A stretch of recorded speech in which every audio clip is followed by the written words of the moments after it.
Renato Gaúcho apresenta A Força do Amor.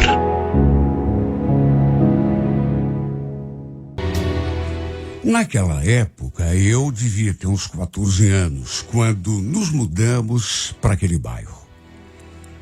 Eu lembro que para mim foi uma situação assim bem difícil, porque deixei para trás as amigas de infância, da escola, as brincadeiras.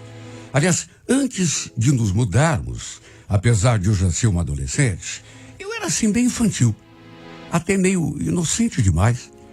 Não prestava atenção nesses assuntos de namorado, por exemplo, paquera. Meu lance era brincar. Só que apesar da pouca idade, eu já tinha, assim, um corpo bem formado. Isso, naturalmente, acabou despertando os olhares dos meus novos vizinhos. Esse, em especial, um deles, o Nivaldo. Não demorou muito e ele começou a se aproximar. Puxava assunto, ficava ali, sabe, me olhando, me paquerando, assim, disfarçadamente, querendo saber coisas da minha vida. E, para minha surpresa, um dia falou que se eu aceitasse, ele queria namorar sério comigo.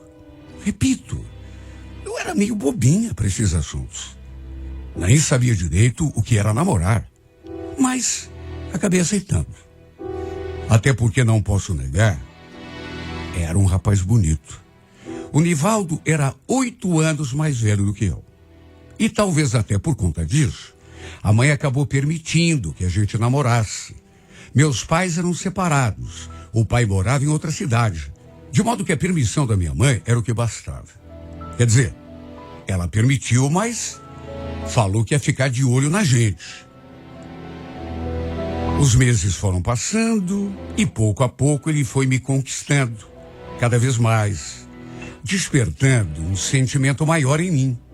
Na minha pouca idade, apesar de conhecer praticamente nada da vida, sabe, na minha cabeça eu o amava loucamente. Hoje, no entanto, prefiro dizer que o amava cegamente. Até porque não sabia o que se passava à minha volta. E principalmente o que ele fazia quando estava longe de mim. A verdade é que desde o começo, ele se mostrou um namorado muito possessivo, controlador. Sabe aquela pessoa ciumenta, mas ciumenta assim de um modo extremo? Chegava a ser uma coisa doentia, aquele ciúme. Para se ter uma ideia, não me deixava ter amizade com ninguém ali na rua, principalmente com minha vizinha de muro, que, aliás, era filha do patrão dele. E ainda tinha um outro detalhe. Além de ser funcionário do pai dessa minha vizinha, o Nivaldo ainda morava de favor na edícula da casa do patrão. Ou seja, as nossas casas eram separadas apenas por aquele muro. Olha, o fato é que ele sempre dava demonstrações de ciúme. Contudo, qualquer situação assim, por mais bobinha que fosse, aí ficava de bico, cismava que alguém estava olhando para mim, ou que tinha puxado conversa comigo, mesmo sabendo que era tudo coisa da cabeça dele. Ele sempre arranjava um pretexto para discutir comigo, principalmente final de semana. E depois da discussão, adivinha? Pegava o carro e saía nervoso, com a desculpa de que precisava dar uma esfriada na cabeça. E quase sempre só voltava de madrugada. Eu sabia disso porque escutava o barulho do carro chegando. Quantas noites eu perdi ali no silêncio do meu quarto, imaginando onde que ele poderia estar. E com quem? E fazendo o quê? Olha, paixão é a melhor coisa do mundo. Só que, dependendo da situação, é o que mais judia da gente também. Eu não entendia por que ele me tratava daquele modo. Por que agia daquele jeito comigo? Sempre que eu não fazia nada de errado, tudo era coisa da cabeça dele. Porque ele era ciumento e controlador. Transformava qualquer coisinha num acontecimento assim, suficiente para virar a cara, brigar comigo. Mas depois, A gente sempre conversava. Ele me dava uma explicação qualquer, muito mais experiente do que eu, né? E eu sempre acreditava nele. Mesmo que fosse a desculpa mais esfarrapada do mundo. Ou seja, ele sempre me levava no bico. Mais do que isso, eu ainda me sentia culpada por a gente ter brigado. Mesmo se a culpa não fosse minha, e nunca era. Enfim, passado 1 ano e meio de namoro, à medida que fui conhecendo melhor o Nivaldo, vendo o modo como ele me tratava, a minha mãe passou a ter uma outra ideia do nosso relacionamento. Dia após dia, ela me pedia para me afastar dele. Dizia que ele não era boa pessoa, boa influência, não estava fazendo nada de bom para mim. Pelo contrário, se continuasse com aquele namoro, ele ia judiar de mim dia após dia. Sabe, quem está fora consegue ver com mais clareza o que acontece com a gente. Até porque eu não tinha experiência nenhuma da vida. E por estar vivendo a situação, não era assim que eu enxergava o nosso namoro. E pelo fato de ela se posicionar sempre contra o meu namoro, a conclusão é que eu acabei me revoltando com ela.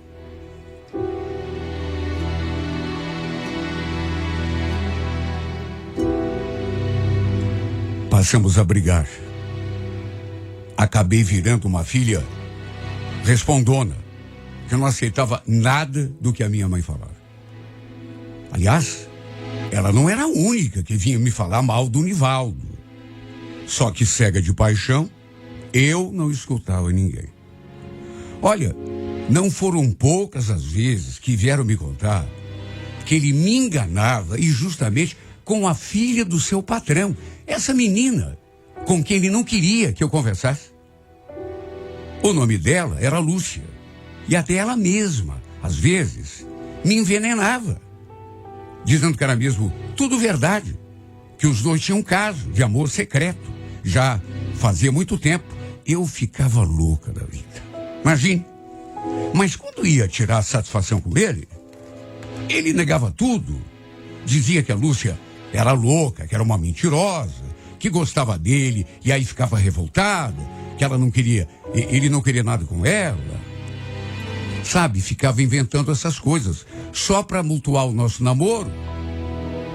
E eu que o amava, queria tanto poder ficar com ele em paz, sem ninguém perturbando a nossa vida, acabava acreditando. E por conta também da interferência da minha mãe, das suas proibições, e até para evitar intrigas, eu acabei tendo uma ideia. Como já falei, meus pais eram separados desde que eu era bem criança. Meu pai morava numa outra cidade. Ele sempre foi o tipo de pai que fazia todas as minhas vontades. Me deixava fazer tudo.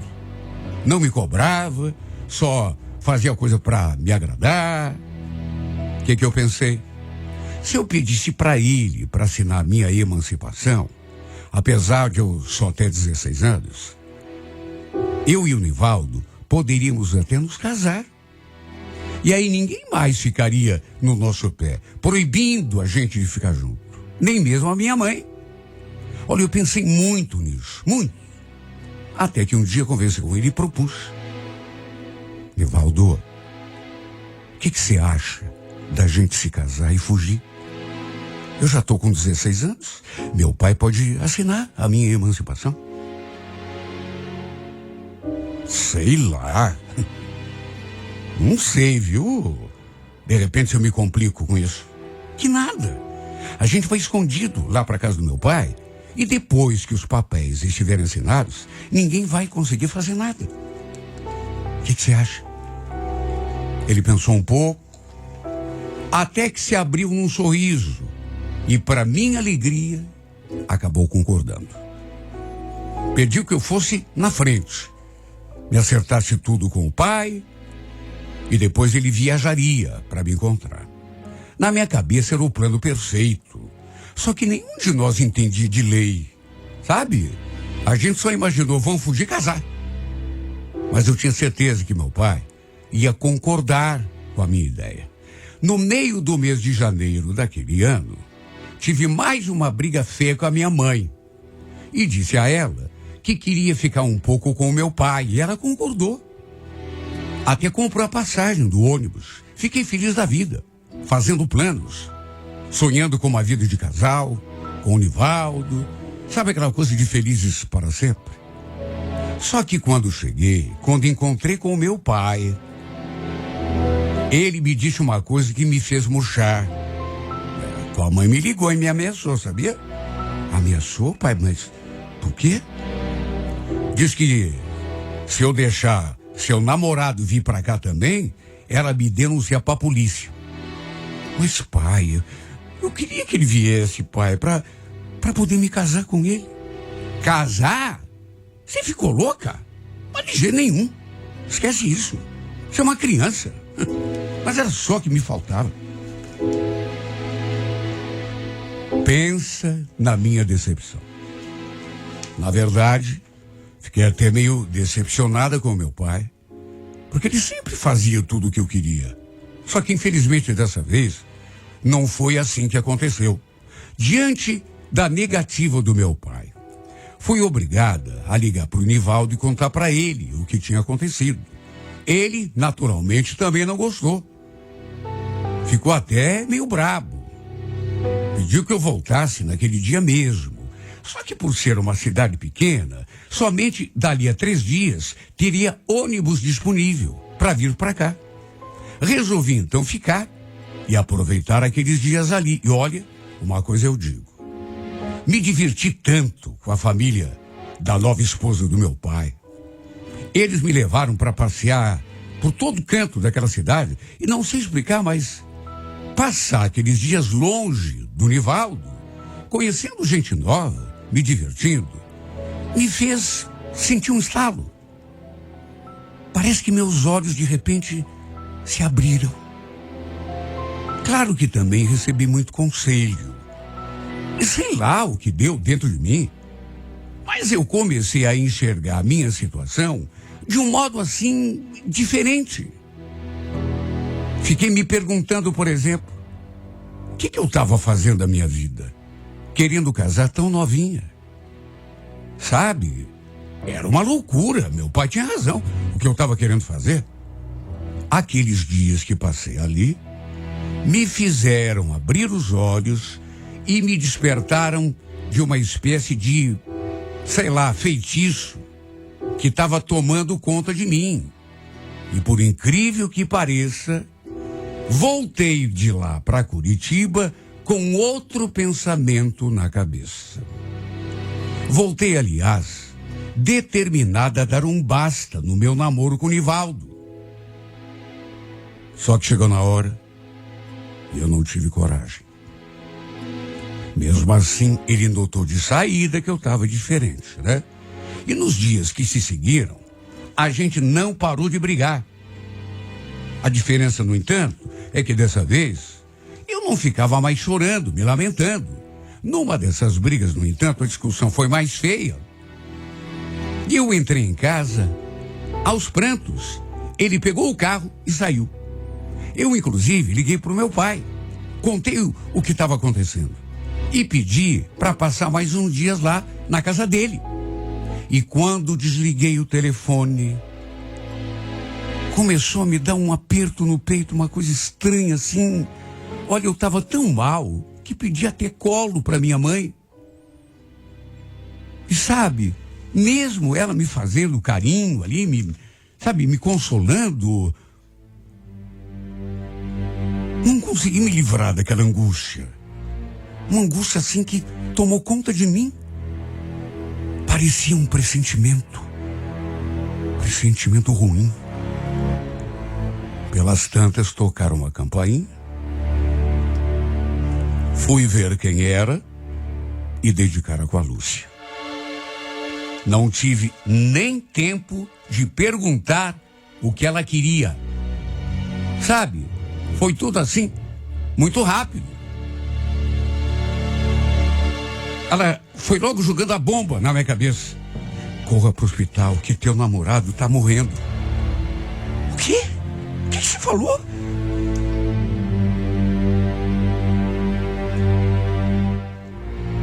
Olha, eu entrei em choque.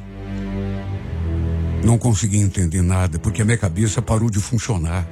Minha mãe pegou as informações com ela e corremos então para o hospital. O fato é que depois fiquei sabendo que depois daquela briga que havíamos tido, o Nivaldo saiu de carro, bebeu um monte e acabou sofrendo um acidente bem feio. Bateu o carro numa árvore a mais de 120 quilômetros por hora. No hospital, tentaram me acalmar, pediram que eu fosse para casa, até porque ali eu não ia poder fazer nada, a não ser esperar. Voltei com a esperança de que ele ficasse bem. Até que dali 2 horas, a própria Lúcia veio nos dar a notícia. Ela mesma falou que ele tinha se acidentado, que estava no hospital, e depois ela de novo veio dar a notícia final. Entrou pelo portão, já chorando, gritando que o Nivaldo tinha morrido.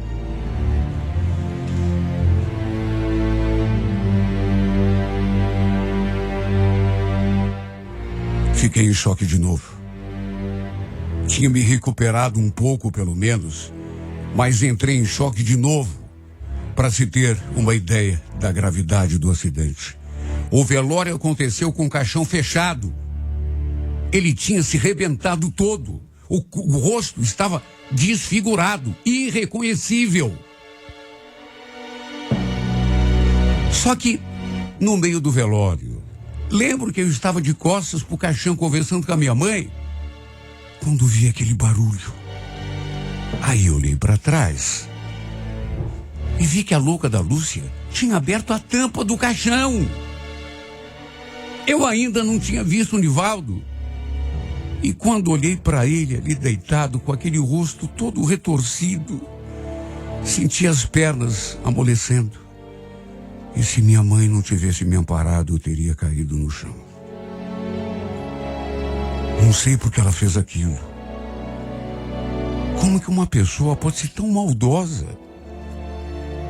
Ela fez com que todos nós ali que estávamos perto tivéssemos uma última imagem do Nivaldo como a pior possível. Não era daquele jeito que eu queria me lembrar dele. Ninguém queria. E como se fosse pouco, depois que ele morreu, muita gente veio me falar um monte de coisa que ele fazia pelas minhas costas. As traições, suas saídas noturnas, inclusive o caso que ele tinha com essa Lúcia. Pelo jeito, era tudo verdade mesmo. Ele me enganava com ela. Sabe, em vez de consolo, eu descobria cada dia mais coisas erradas que ele fazia comigo. E como se fosse pouco, ainda tinha de aguentar as provocações da Lúcia. Porque ela fazia questão de tornar minha vida cada dia pior e mais triste. Essa menina teve a capacidade de um dia trazer os dentes do Nivaldo que tinha encontrado no carro dele dentro de um copo com água. Tudo para me perturbar, para tirar a minha paz. Passava trote de madrugada, ficava falando que o Nivaldo estava vivo, que viria me buscar. O pior de tudo foi que isso me abalou tanto que eu comecei a sonhar com ele todas as noites. Eram sonhos assustadores. Ele falando que não queria morrer, que estava arrependido, me pedindo para ficar. Sabe, nos sonhos, ele aparecia sempre todo desfigurado. E quando eu despertava, estava morrendo de medo, chorava. Sabe o que é rezar para a noite não chegar? Eu tinha medo de dormir, porque sabia que fatalmente acabaria sonhando com ele. Até medo de ficar sozinha no escuro, eu passei a ter coisa que eu nunca tive. Era mais do que medo, era pavor. E pensando nisso, minha avó me deu uma televisão para eu colocar no quarto. Sabe aqueles televisores antigos que a gente precisava apertar os botões para mudar o canal? Numa noite, eu ali quieta no meu quarto, assistindo um filme. De repente, os botões da televisão começaram a ser apertados, um por um, como se alguém estivesse ali com o dedo assim apertando os botões um por um. Imagine o meu estado de pavor quando eu vi aquilo. Os botões sendo apertados um por um. Os canais sendo mudados. A cada vez que eu ouvia o barulho do botão e ele afundando. Lembro que soltei um grito e saí correndo para a sala. Minha mãe levantou correndo e eu gritava tanto, tão desesperada, por ter visto aquilo acontecer diante dos meus olhos, que eu não parava de gritar. Eu devia estar enlouquecendo. Só isso para explicar.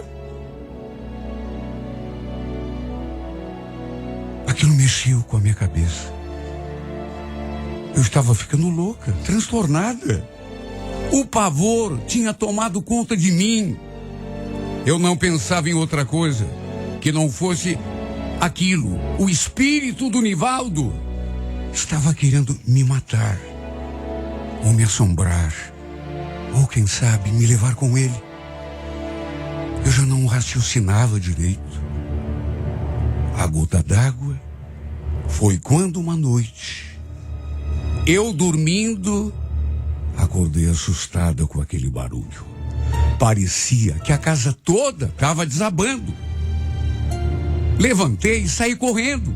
Abri a porta do meu quarto e não acreditei no que estava vendo. Todas as cadeiras estavam caídas no chão. Todas as portas dos armários da cozinha estavam abertas. Sabe filme de terror? A partir daquela noite, passei a dormir com a minha mãe. Me agarrava nela e só pela manhã eu percebia que tinha conseguido dormir. Minha mãe, naturalmente, foi ficando cada dia mais preocupada com o meu estado. Porque eu sentia medo de tudo. De passear, sair pra rua, de comer, de viajar, tudo. Tudo eu achava que ia morrer. Namorar de novo, por exemplo, meu Deus, nunca. Os sonhos ruins, aqueles pesadelos terríveis, os barulhos dentro de casa continuaram por meses a fio, até que um dia, minha mãe, já cansada de tudo, determinou em oração, pediu que o espírito do Nivaldo descansasse em paz, que parasse de perturbar a minha vida, a nossa casa. E quer saber? Eu não acreditei que aquilo ia funcionar. Mas, por incrível que pareça, depois desse dia, os barulhos cessaram. Embora naquelas alturas, minha cabeça já estivesse profundamente abalada. Procurei tratamento, ajuda médica. Consegui melhorar um pouco, com o tempo, tudo assim bem devagar. Os anos foram passando, mas aqueles medos, sabe, permaneciam. Eu não consegui me livrar daquilo. Fui diagnosticado com síndrome do pânico. E gradativamente, assim, com os tratamentos que eu fazia, fui melhorando. Passei a me sentir mais leve, mais tranquila, até que comecei a namorar. Sabe, a impressão que eu tinha é de que aquilo tinha passado para sempre. Eu não me assustava mais com tanta facilidade. Já não tinha medo de sair na rua, de conversar com as pessoas. Parece que tinha recuperado a minha vida de antes. Até que comecei a namorar. E 4 anos depois engravidei. Aos 24 anos, isso. Engravidei. E por causa dos hormônios, foi a explicação que o médico me falou, todo aquele medo voltou com tudo. Só que agora os medos, incrível, eram em relação a ser mãe. Naquelas alturas, eu já sabia que todos os problemas emocionais que tive não eram por causa do Nivaldo. Na verdade, eram por causa da Lúcia. Aquela menina diabólica. Minha médica tinha me explicado que o trauma por conta da morte do Nivaldo poderia me trazer tristeza, depressão, mas a tortura psicológica e os sustos que eu passei por causa daquela menina, tudo isso foi o que gerou o meu pavor, o pânico.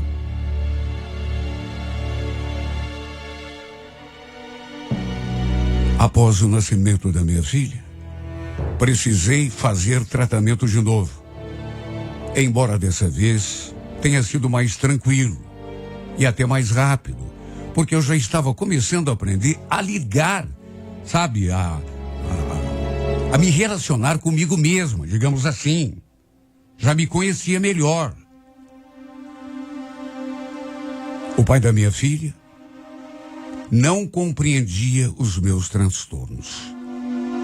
E logo que ela nasceu, por conta de tudo isso, a gente acabou se separando. Quando minha filha já estava com 2 aninhos, conheci um outro homem que depois acabou sendo meu marido. Numa dessas coincidências da vida, descobri que no passado ele tinha sido muito amigo do Nivaldo. Sabia quem eu era desde o começo. Como também conhecia a minha história antes da morte do Nivaldo. Só que naturalmente nem imaginava os transtornos que eu tinha passado logo depois da tragédia. Olha, a chegada desse homem foi uma bênção para mim. Um verdadeiro presente de Deus. Ele me ajudou muito nos anos que se passaram. Me ofereceu amor, companhia, carinho, compreensão. Quando teve a pandemia, por exemplo, com o trabalho em queda e também por conta de uma nova tragédia na minha família, em que um primo meu veio a falecer, o gatilho foi imediato. As crises vieram com força total, junto com a ansiedade, o medo, o pavor. Então fui encaminhada pela primeira vez a um psiquiatra. Posso dizer que foi a melhor coisa que me aconteceu, porque o profissional, ele sabe, né? Ele conhece a gente e finalmente consegui colocar para fora tudo aquilo que há muitos anos me sufocava, que me entristecia. E eu pude então entender que a razão maior para tudo que tinha me acontecido, o meu desequilíbrio mental, a culpada era aquela mulher, era a Lúcia. Além de me trair com o meu namorado, todo o mal que ela me causou depois é que tinha sido responsável pelo meu abalo psicológico. Sabe o que é pior? O pior é que até hoje eu dou de cara com ela. Afinal, continuamos vizinhas ainda. Sei que hoje em dia ela vive sozinha. Até porque ninguém gosta de estar na presença dela. Talvez esteja colhendo o que plantou, né?